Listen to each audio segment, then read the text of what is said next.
You know, I always get this question, how do I get all these vegetables in my body? In this video, I'm going to create a whole bunch of ideas on how to be creative in getting all the vegetables in your body and making them less boring. So number one is the kale shake. As you may already know, on my website, I'm really big on kale. Why? Because it has the most nutrition of any vegetable on the planet. It has, per cup, it's like 35,000 international units of vitamin A, a lot of potassium, and so if you just take kale and fruit, blend it, you can drink your vegetables. Okay, so that would be number one. Now number two, we can actually cut down the salad. Now what I have is a salad cutter, and what you can do is you can actually take the amount of greens that you have. Now, just so you know, I consume a lot of greens. You do not have to do all these greens in one sitting, but this is just what I do.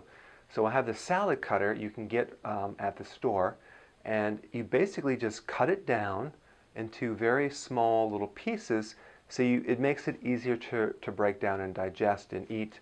And then what I do is I add a whole bunch of stuff on it, and then I actually add some salad dressing. I like the Newman's Own ranch dressing because it's pretty good. There's no MSG, there's no extra sugar. It's very easy. I'll put the dressing on it, and I'm, boom, good to go. So cut down your salad, make it easier to consume. All right, number three, veggies with cheese. So you can have broccoli with melted cheese, cauliflower with melted cheese. There's a great restaurant in my area called The Melting Pot, and it's incredible. They make this melted cheese and you dip your vegetables, and that's a very easy and tasty way to get more greens or vegetables in your diet.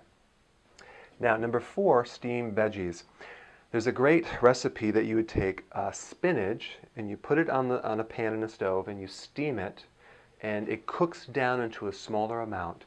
I like to add organic canned kidney beans, warm those up. Sometimes I put some tuna on it, and then you can put sea salt, pepper, and garlic, and it's incredible. So that's another thing that you can do to actually make it easy to consume your greens. Number five, we have cup tomatoes with basil. If you have some really good tasting tomatoes from the farmer's market or from the health food store that actually taste like tomatoes, and you cut those up and you add basil to it, fresh basil with ranch dressing, that makes a great kind of a salad, but it's different. You don't have the greens, but it's a great way to get your vegetables, but you're actually having tomatoes. So that's another favorite of mine. All right, number six, cut veggies with dip or hummus. So you have the traditional cucumber, carrot, celery, but you can have zucchini and even mushrooms if you want, and you just dip them. You could dip them into certain dips that don't have MSG or the ranch dressing, Newman's Own, or hummus. That's a really no-brainer way to get more vegetables without having to, like just eat them plain, so make them taste good. Now, number seven, zucchini with pasta. You could take zucchini, I have the recipe on my blog, shave it down as noodles, and you don't even have to cook it. Actually, you can have it raw and put some pasta sauce on it or pesto. It's really, really amazing. Some Parmesan cheese.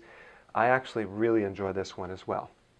Number eight, spaghetti squash with pasta. If you've never had spaghetti squash, you can get it at any grocery store. You cut it in half, and you put it in the oven for about 40 minutes, you bake it, and it comes out as noodles.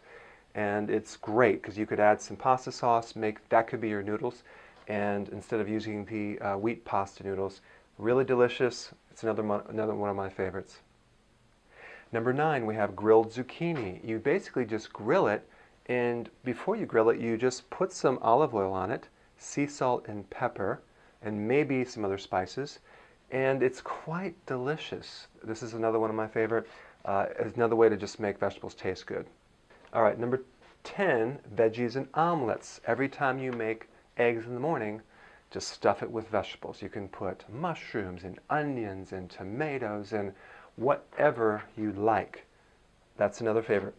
Okay, 11, baked kale. There's a baked kale chip recipe you can get pretty much anywhere on the internet. You just take your kale, you drizzle some olive oil and some sea salt, and you bake it under low heats, and it comes out. This is your alternative to your potato chip. Another great way to make your vegetables taste delicious. Number 12, green powders. This would be the barley greens or the wheatgrass juice powders. I have one called the wheatgrass juice powder that's really good because it's not just a wheatgrass powder, it's the wheatgrass juice powder. I mean, 1 teaspoon is equivalent to about 4.5 pounds of nutrients in vegetables. So since the purpose of vegetables is to give nutrients, this way you can have a very small amount, a little teaspoon, in a glass, mix it up and drink it up, and you get a lot of nutrition without having to eat 4 pounds of vegetables. So that's a really good idea, green powders.